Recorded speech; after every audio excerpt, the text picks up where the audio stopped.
যুগশ্রেষ্ঠ আল্লাহর ওলি কুদওয়াতুল উলামা তাজুল আউলিয়া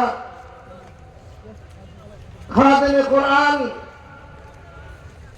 মুহাদ্দিসে ইজাম মুহাদ্দিসে কবির ফকিহ মিল্লাত হযরত সাইদ কিবলা ফুলতলি রহমাতুল্লাহ আলাইহির ইসাল সাহেব মাহফিলের সম্মানিত সভাপতি উপস্থিত তার লখতে জগর ওনার আওলাদ মঞ্চে বসা প্রিন্সিপাল হুজুর বাংলাদেশ জামিয়াতুল মুদারিসিনের সম্মানিত মহাসচিব ইসলামী শিক্ষা উন্নয়ন বাংলাদেশের কেন্দ্রীয় সহসভাপতি ডক্টর শহীদুল হক এবং জয়েন্ট সেক্রেটারি ডক্টর মুর্শিদ আলম সালি সহ ওলামায়ে কেরাম মুরব্বিয়ান নিজাম সাহেব কিবলা ফুলতলির মুরিদিন মুতাকিদিন আশিকিন অনেক বক্তব্য হয়েছে।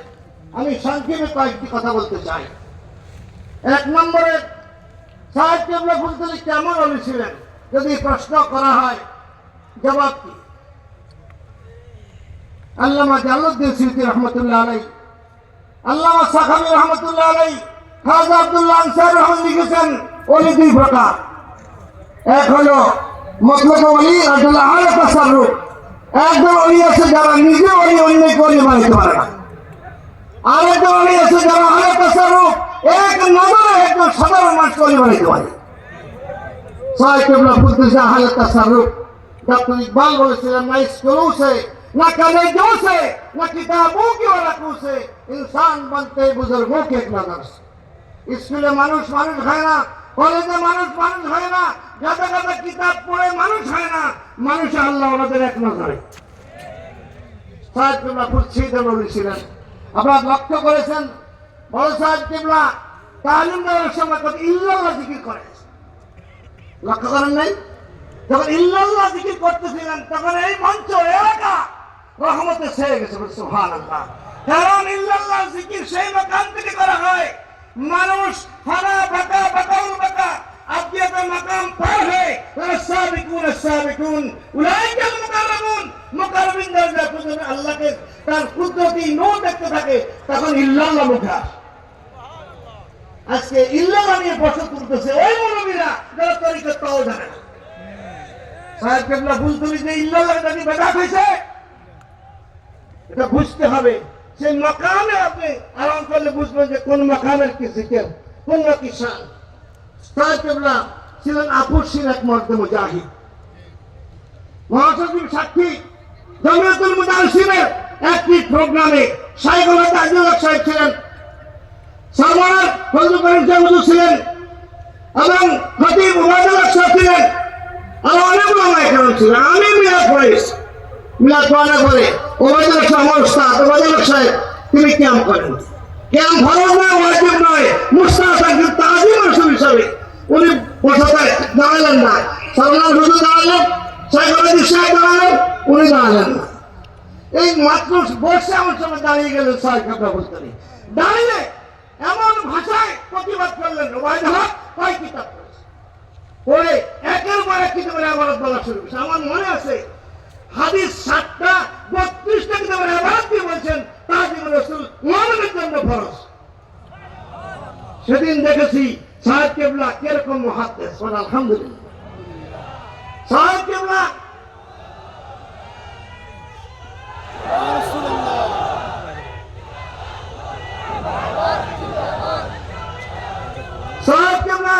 সবচেয়ে সৌভাগ্য হলো তার সবগুলি সন্তান বড় বড় আলেম। আলহামদুলিল্লাহ। সবাই আপসী প্রেস ক্লাবের মঞ্চে দাঁড়িয়ে মুস্তাফাউদ্দিন চৌধুরী সাহেব কিবলা আওলাদ বলেছিলেন তৎকালীন প্রধানমন্ত্রীকে যে আপনি মিছিল দেখেছেন রাজনীতি 14 কোটি মুসলমানের মিছিল দেখেন। গোয়েন্দা সংস্থা আমি সভাপতি ছিলাম, আমাকে বলে একই ঘোষণা হলো, ঠিক ঘোষণা হয়েছে, দেখতে চান দেখিয়ে দিব। এই যে আপসহীন ঘোষণা সেদিন প্রেস ক্লাবে দিয়েছিলেন। তারপরে রাজনৈতিক ভাবে বিভিন্ন ভাবে তিনি কথা বলে একটা ইসলামের বিরুদ্ধে হয়, ইসলামের পক্ষে কথা বলেছে। এই জন্য তার সন্তানরা যারা আছে সকলে আপনারা ইউটিউবে দেখতেছেন, সবাই আপসহীন কথা বলে, আকীদার প্রশ্নে কোনো আপোষ নাই। রাসূলের সামনে যারা গোস্তাকি করবে, ফতুয়া কাজী খানা আছে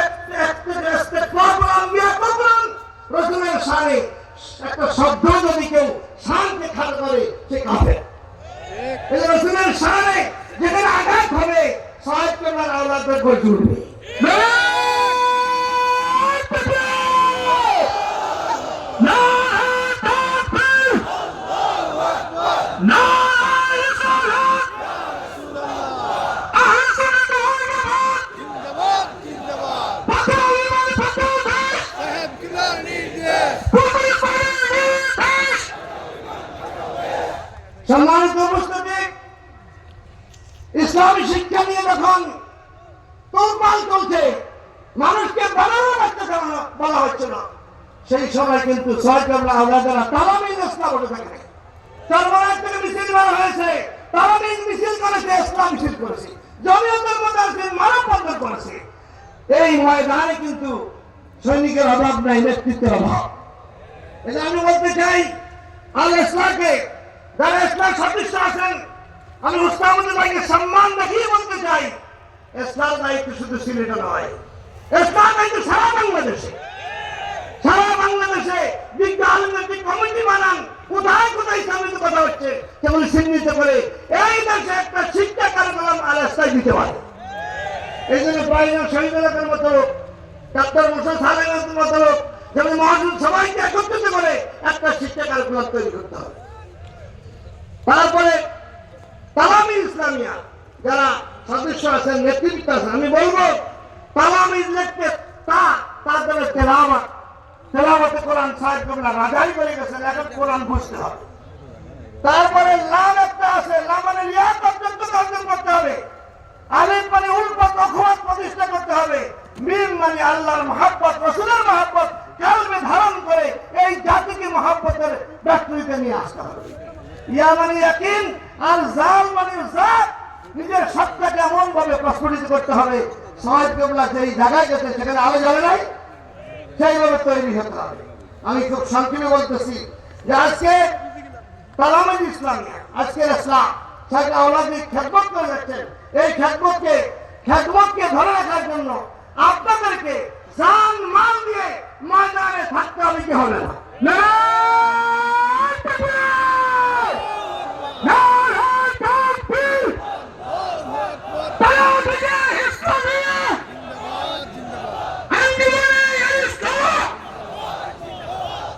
আমি বলবো, পরিশেষে বলতে চাই, এই দেশে সৈয়দ আহমদ বেনজমি রহমতুল্লাহ আলাইহির সিলসিলা যত আছে, এদের দ্বারা ইসলামের আলো জ্বলেছে এবং জ্বলতে থাকবে।